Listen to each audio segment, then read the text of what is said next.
Alright, hello YouTube. Today, I'm gonna do what I always do. I'm just gonna go over exactly what moves I made in the off season.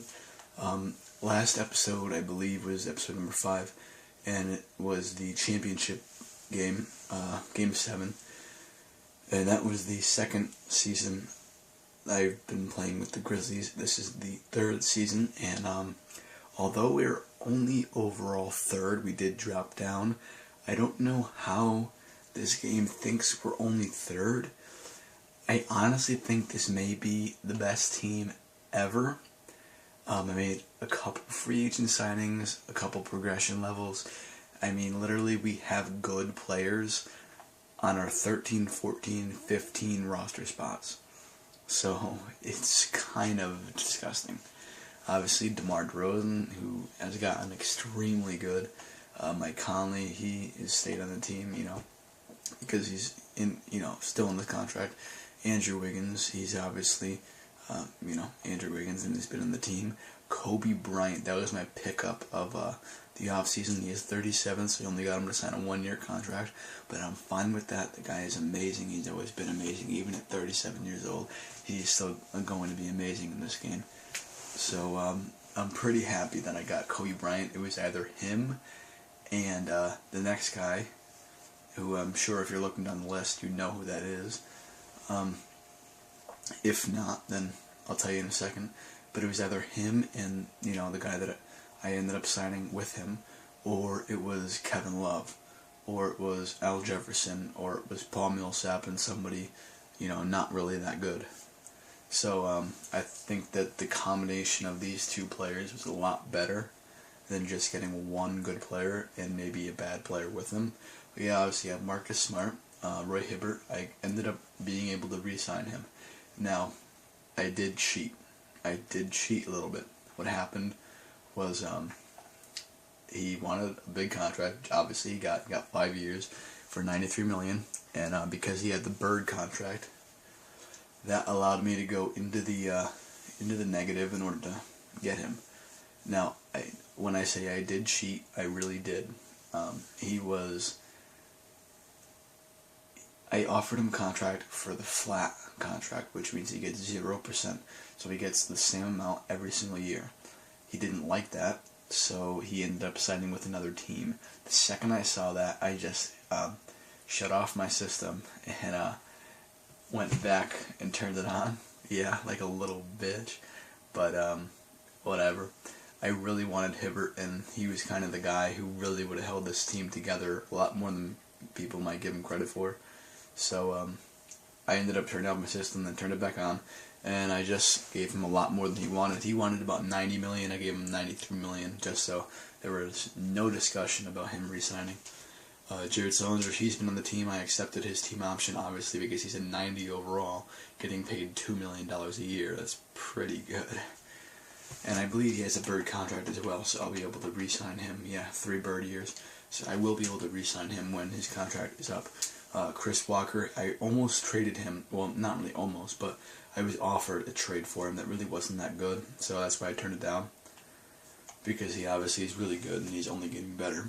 We have Bismack Biyombo, who wanted a 5-year, $10 million a year contract extension, and I was not willing to give him that. So he didn't really get any other offers that were as good as my qualifying offer and being on a team this good. So I ended up just signing to the 5.48 for the qualifying offer.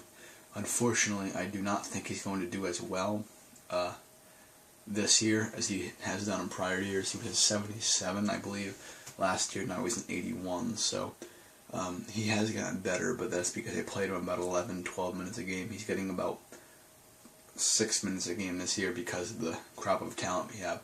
Next player up, Dirk Nowitzki. Now, obviously, Dirk is, Dirk. So I signed him to a 4-year, not 4-year, 1-year, $4.68 million contract. I'm pretty confident that Dirk is going to hold up and be pretty solid, but we'll see where that goes. He is pretty old. Mario Chalmers, obviously, I signed him to a 3-year deal last year in the offseason. Tony Allen, he's had a 4 or 5 year deal for quite some time now, so he's been on the team since the beginning. And just because of his defense, that's really the only reason they kept him. He's not really that good anymore. He's was about a 76 last year, and now he's a 74. So he is dropping down, but that's what you expect with age. When his contract's up, I might resign him. I might not. I don't know. Probably out of respect, I probably will. Even though it's a game, I probably will. This is the guy who we got in the draft. We ended up getting like the 17th pick or 16th pick, something like that. I got it from the Miami Heat, and because I traded my 25th and 30th overall pick to get him. He's not really that good. He's one of the bench players. Then Nick Young, I re-signed him. He's one of the bench players. And Shabazz Napier, he's one of the bench players as well. I did play as him one time, I believe, in the conference finals and or that's 2 times, conference finals and in the championship. And I got like 9 assists in like 3 minutes with him, so he can pass. That's about the only thing he can really do, though. So that is what this team looks like. I'll show you the minutes, actually, because I let the game adjust the minutes, and then I adjusted them a little bit. Marcus Smart was getting about 18 minutes. That's too much. Kobe Bryant was getting, I believe, like 7. So I upped him. I brought Chris Walker down because he's not going to get as mad. Dirk Nowitzki, I honestly think, is going to get quite mad at only getting played 9 minutes a game. So I'm either going to have to up his minutes or trade him. I'm probably going to end up having to trade him, though. As you can see, Bismack Biyombo has 2 minutes, even for as good as he is, because he does have a bench warmer role, and he signed under those conditions, so he's not going to get as mad as Tony Allen or anybody above him is, because they're all either starters, 6 men, or role players, so they expect to get minutes. He doesn't expect to get minutes, and obviously these 3 don't really expect to get minutes, either 2 bench warmers and a prospect. So that's where it's at for the minutes. Obviously, my starting lineup I don't really like to touch. I like to keep my starting lineup, the 2 guards getting a lot of minutes, then it goes down from there. But that's pretty much it. Unfortunately, we are only 3rd.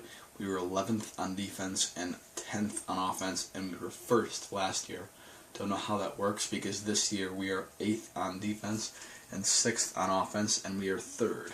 So I don't know how that really works out, but yeah, I'm going to simulate this entire season, and when I'm done, I'm going to probably be the 1 through 3 seed, and then I'll be able to play the championship and probably win it again, because this team is even better than the one that won the championship last year. So I'll get back to you when it comes to playoff time, though. For now, make sure you subscribe, and like I said in my last video, if you haven't checked those out, make sure you check out all my prior videos. Anyways, though, like I said in my other video, make sure that you get the word out about my channel, so I can get some more subscribers. Alright, thanks guys.